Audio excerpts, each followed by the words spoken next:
Daugybė kūrybinių paslaugų tiekėjų susiduria su sunkumais klientų pritraukimo srityje. O kodėl turėtų nesusidurti? Meno mokyklose mes esame mokomi kūrybinio amato, kūrybos, visokių intelektualių dalykų, tačiau ne verslo ir ne marketingo, kas yra privaloma, norint savo kūrybinę veiklą paversti efektyviu verslu.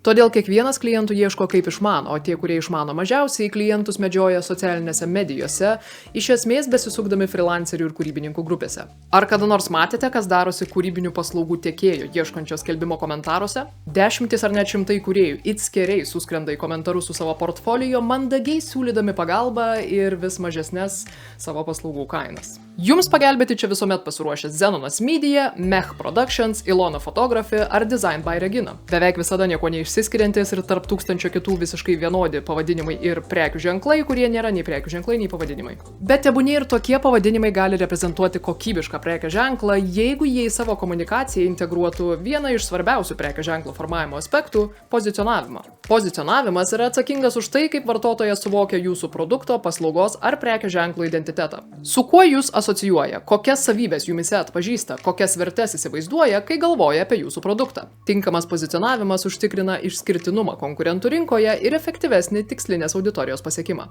Pagalvokite, kaip savo prekių ženklus pozicionuoja Porsche ir Citroën automobilių gamintojai.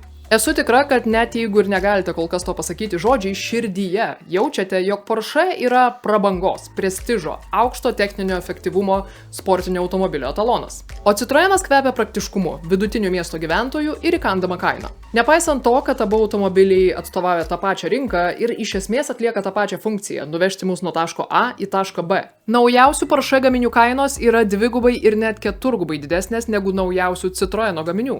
Ir tai greičiausiai nėra dėl to, kad keturgubai daugiau kainuoja Porsche gamyba. Gamybos resursų sąnaudos tikrai koreguoja abiejų automobilių kainas, tačiau tik ilgalaikio pozicionavimo ir tikslinės komunikacijos dėka Porsche gali iš esmės užsidėti bet kokios kainos lipduką ir mes net nemirktelėję sumokėsime tą kainą.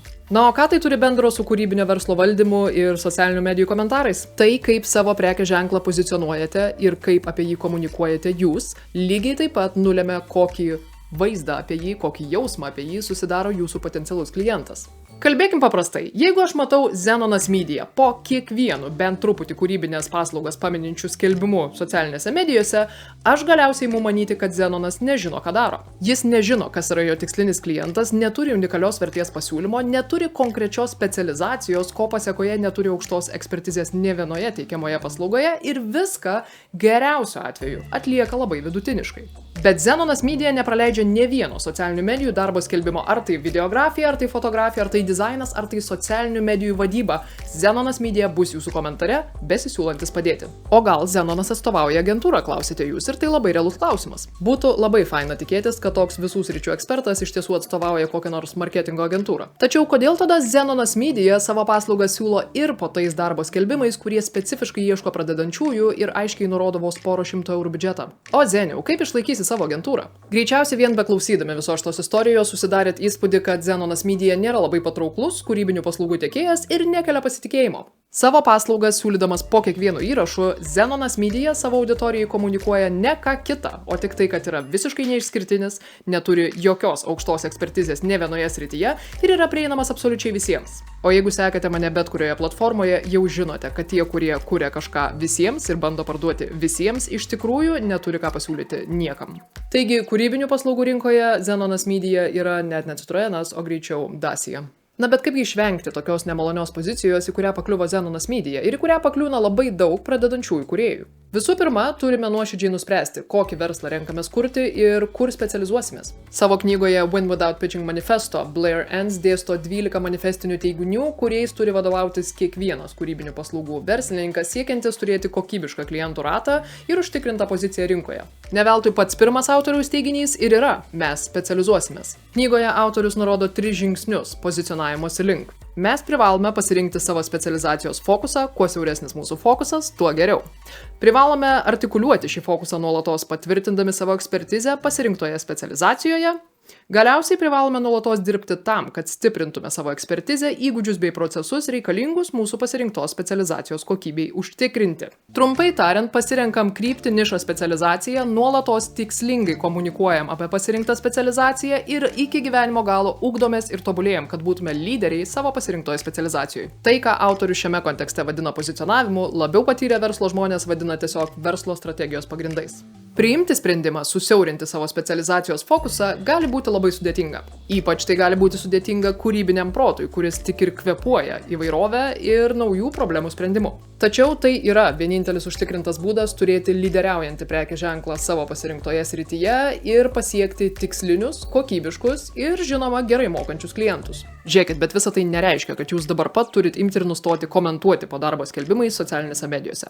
Kol kas galvokime tik apie pirmąjį žingsnį, tai yra sufokusuoti savo paslaugų spektrą į konkrečią specializaciją ir tada jau komentuoti tik po tais skelbimais, kurie iš tiesų ją atitinka. Savo paslaugas mes rekomenduojame tik tuomet, kai turime užtikrintą perspektyvą būti geriausiu sprendimu iškeltai kliento problemai. Žinoma, kiek tokią perspektyvą leidžia numatyti tai, kaip yra suformuluotas skelbimas, nes dėja dauguma internetinių užsakovų nėra linkę labai detaliai paaiškinti, kam jie ieško kūrybinių paslaugų tiekėjų.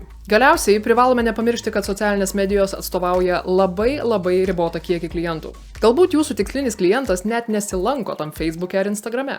Retai kada freelancerių grupėse sutiksite ir kokybiškų klientų, kurie savo svarbes verslo problemas kažkodėl norėtų spręsti Facebook'o grupėse. Todėl mano rekomendacija būtų į socialinių medijų darbo skelbimus kūrybininkams žiūrėti kaip į patį menkiausią ir patį mažiausiai svarbų būdą komunikuoti ar kažkaip pozicionuoti savo prekės ženklą. Vietoj to, kad eikvotumėt savo laiką bandydami su dešimtimis kitų kūrėjų prisibrauti prie asmeninių potencialaus užsakovo žinučių, verčiau pasinaudokite tuo, ką jums nemokamai suteikia kiti mažiau išmanūs kolegos. Kai matote, kad darbo skelbimas iš tiesų atitinka, ar bent jau taip atrodo, jūsų specializaciją, palikite komentare savo, kad ir websaito nuorodą ir eikite skirti laiko kažkam naudingiau. Nuolatinis išalkusių skėrių komentarų srautas šį skelbimą kels į viršų, tuo pačiu kartu ir jūsų nuorodą, ir vis daugiau potencialių užsakovų pamatys jūs šio skelbimo kontekste. Viso labo belieka pasirūpinti, kad ta nuoroda būtų pastebėta ir kad potencialus klientas ant jos paspaudęs patektų į tikrai kokybišką prekės ženklo pristatymą ir jam neliktų jokių kitų alternatyvų, kaip tik pasamdyti jūs. Iki susimąstymo.